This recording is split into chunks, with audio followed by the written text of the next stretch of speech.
Alright, so I'll be talking about the absolute worst advice you can find on singing on the internet, YouTube, forums, Reddit, or whatever, and it's unfortunately a very, very popular one. So, what is this terrible advice? Well, it takes the form of saying that to practice singing in an effective manner, you have to lower the intensity, you have to practice quietly on low levels, or as some people will say, on speech level, on conversational level, or something like that. And that's very bad for a number of reasons. I'm gonna give you 4 of them, but it's only the start. There is more, okay? First reason. There are things that when you begin singing, you have to fix on the technique, right? And two critical aspects to the technique that you have to start working with right away are the emission or closure of your vocal folds and breath support, right? If those things are not working for you, you're gonna have a lot of trouble because you're gonna get tired. Your voice is not gonna sound good. You're not gonna have a range. Like, I'm not even saying you're getting high, but getting very tired even on the lower parts of your voice. You're gonna run out of breath, and you're gonna get hoarse just from singing a few songs. So this is critical not only for you to sound good, but also so that you can practice constantly without destroying your voice in the process, right? And to adjust closure, you see, you don't have a way to look down your throat and see how things are working. Oh, is this moving well or not? You have to find a way to provoke the coordination to work in your benefit. And guess what? To do that, you use loud sounds. For example, something that's very, very common to recommend for singers, and it's kind of common to see also. Not as common as I would like to see it, but is advising to use a call voice. Call someone that's far, like, "Hey, you!" Something like this. Because this makes you enter on a different coordination. It has full contact of the folds, has a higher level of closure, and will move you towards a more effective way of using your voice. So you see, when you tell someone that's beginning to use very, very quiet levels, very low levels, you're working against that, and you don't want that. If you work very lightly, what you're gonna do is to mask the problem, and you're not gonna fix it ever. All right, so that's the first reason. You need to improve the closure of the folds, how they come together to get them properly coordinated. Second point, as I said, the two basic things are emission, how the vocal folds come together, and breath support. Your breathing, it needs to work together with your vocal folds to produce sound. It needs to be very well, it needs to be effective, right? And the problem with support is that it isn't the easiest thing to get from the start, because the sensations might be a little bit tricky to perceive, might be a little subtle. So you need also to provoke a situation where it's easier to perceive. And guess what? It's easier to perceive on loud, powerful sounds, because when you do that, you're going to engage your whole body to produce the sound. For that, also, we use some references like calling voice or being very pissed off voice or very agitated situations that trigger some emotional response, and that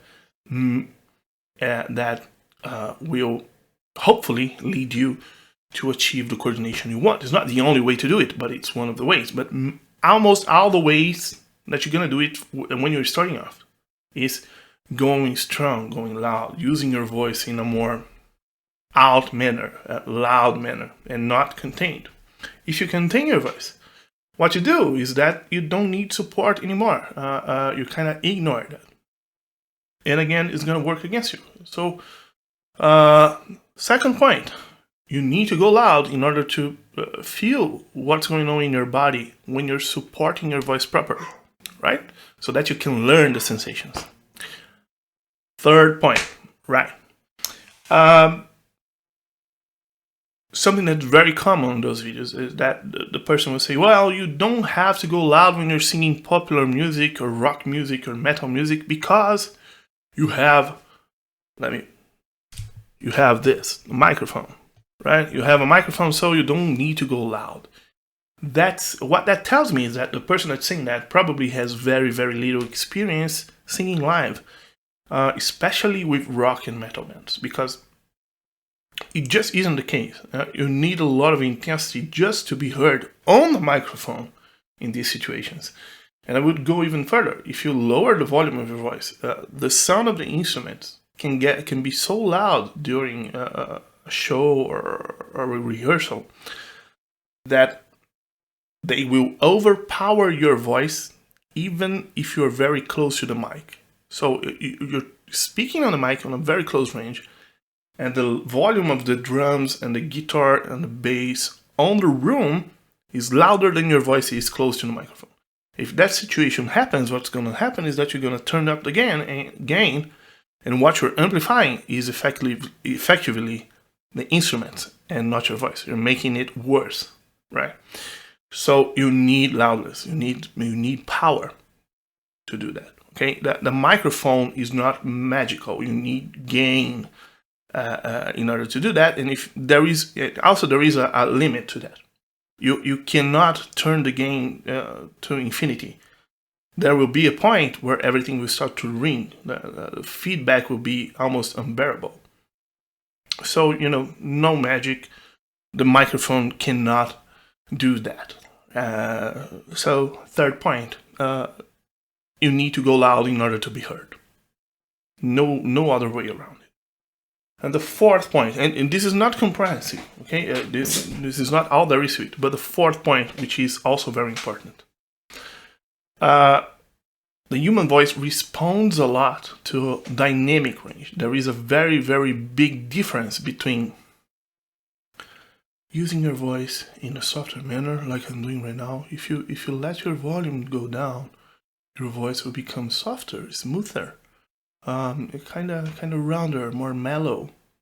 And if you go louder, it gets more piercing, more metallic. And this difference in quality is very, very, very important, because you will not get the more intense, the more emotional and powerful qualities singing on a low volume. No matter how, I also see this, you have to learn to keep your vocal folds together and do something like, listen to the difference. If I sing like this, right?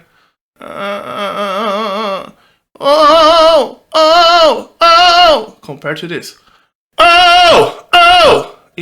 It's another word. It's a complete different game. Oh yeah, if you enjoyed this video, please press the like button for me, okay? I hope this clears up why singing on low intensity is such a bad idea, especially if you're beginning. And I provided some insights on why you want to go stronger. So go strong, use your voice with energy. I don't mean, of course, you don't need to trash your voice and blast everything out and force and nothing like that. But use some intensity. Let the energy build, right? Use that energy in your favor. Sing with a decent amount of loudness so that people can hear you. You should sing out loud. The idea of going open and singing out is a very good idea. Okay? Thanks for watching. See you next time.